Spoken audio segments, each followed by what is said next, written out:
I read a line somewhere which says you can silence 50 scholars with one fact, but you cannot silence an idiot with 50 facts.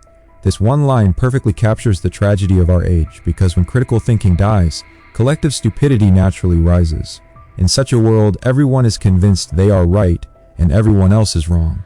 Opinions grow louder than logic, and emotions grow stronger than evidence. But the real question is, why does this happen? Why is critical thinking dying faster in our time than ever before? That is exactly what I will explore in this video. But before we can understand why it is fading away, we need to step back for a moment. We need to ask, when did critical thinking first emerge in human history? What does it actually mean to think critically? After all, you might be thinking a lot, but are you truly thinking critically? So let's get into it. Critical thinking is more than just thinking a lot. It is the disciplined habit of questioning assumptions, seeking evidence, and applying reason before accepting any belief. In simple words, it is the art of not being fooled by others or by your own mind. Its roots stretch back over 2,500 years to ancient Greece. The philosopher Socrates pioneered a method of probing dialogue now known as the Socratic method. By asking sharp, uncomfortable questions, he exposed contradictions and weak foundations in what people thought they knew. He reminded us of a timeless truth. The only thing I know is that I know nothing. This humility, admitting ignorance before chasing clarity, is the very foundation of critical thought. But Socrates paid the ultimate price for his relentless questioning. In 399 BCE, he was accused of corrupting the youth and disrespecting the gods. His insistence on independent thinking threatened the comfort of society, and he was sentenced to death. From there, thinkers like Plato and Aristotle carried forward the torch of reason, building the framework of logic, inquiry, and skepticism. Centuries later, during the Enlightenment, philosophers such as Immanuel Kant called on humanity to rise from ignorance with the motto sapere, dare to think for yourself. Voltaire and others championed the same spirit, challenging dogma and celebrating reason as the bedrock of progress. Critical thinking became the cornerstone of science, democracy, and innovation. It was long considered the mark of an educated mind, the ability to examine claims, weigh evidence, and cut through illusions. Of course, critics also emerged. Friedrich Nietzsche once accused Socrates of overvaluing reason, warning that an obsession with questioning could drain life of its richness. Yet, despite these critiques, the legacy of critical thinking has endured. It remains the freedom to ask why, to go beyond the surface of appearances, and to search for clarity in a world clouded with noise. But today, we are witnessing its decline more than ever. And why this is happening is what I'm going to discuss now. We live in an age where every answer is just one click away. At first glance, this feels empowering. We have the wisdom of the world in our pockets, but the reality is far darker. We are drowning in information, and the human brain was never built to process this flood. Psychologists call it information overload, when data bombards us faster than we can reflect, forcing us to take mental shortcuts. Think about it.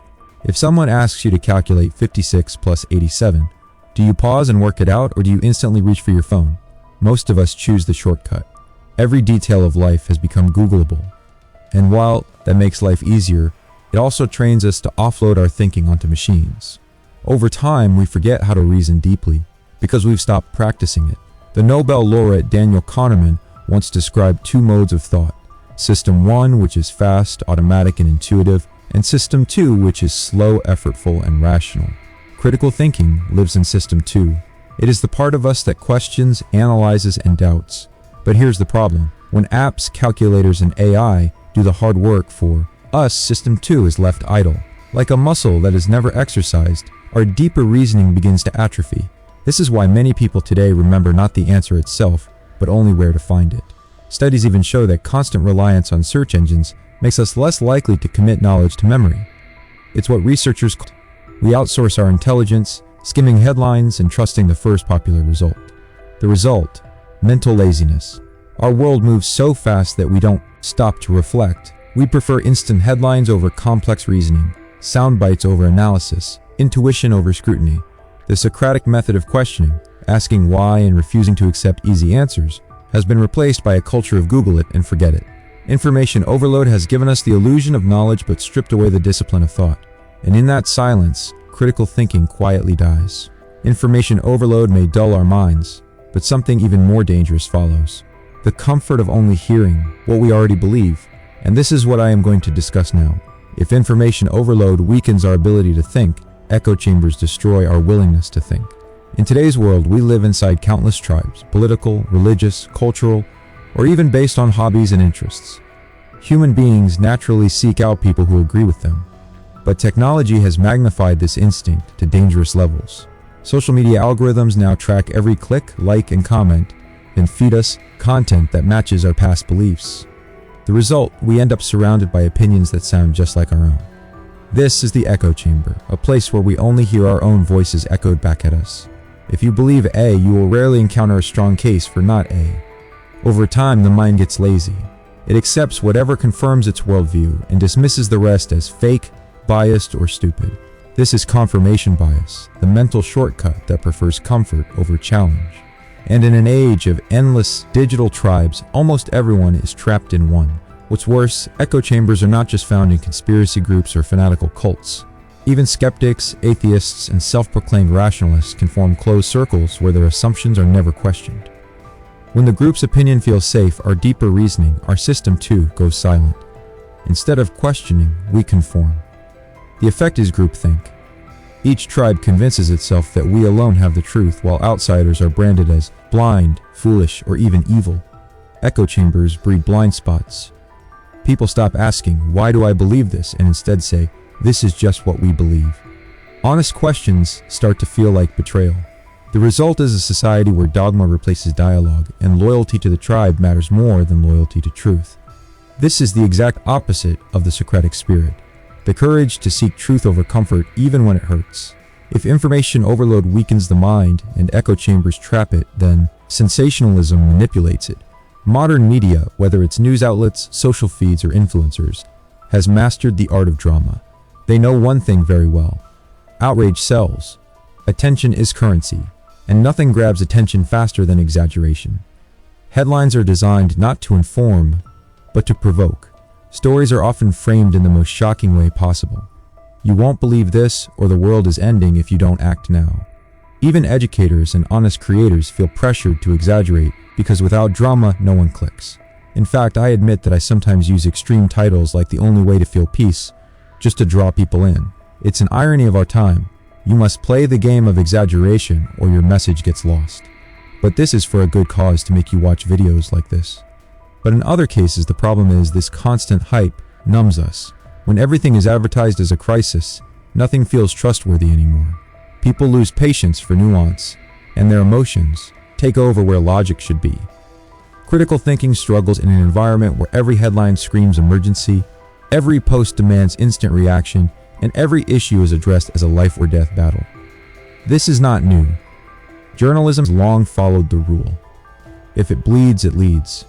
But today's 247 news cycle, fueled by algorithms and profit-driven clicks, pushes sensationalism to an extreme. Breaking news banners, exaggerated statistics, and fear-loaded phrases like record lows or worst ever are used constantly, even when the situation requires calm analysis. The result, a population that is always anxious, always distracted, and rarely thoughtful. We click, we share, we panic, but we don't pause to think. In a world where everything is hyped to the third degree, rational discourse becomes almost impossible.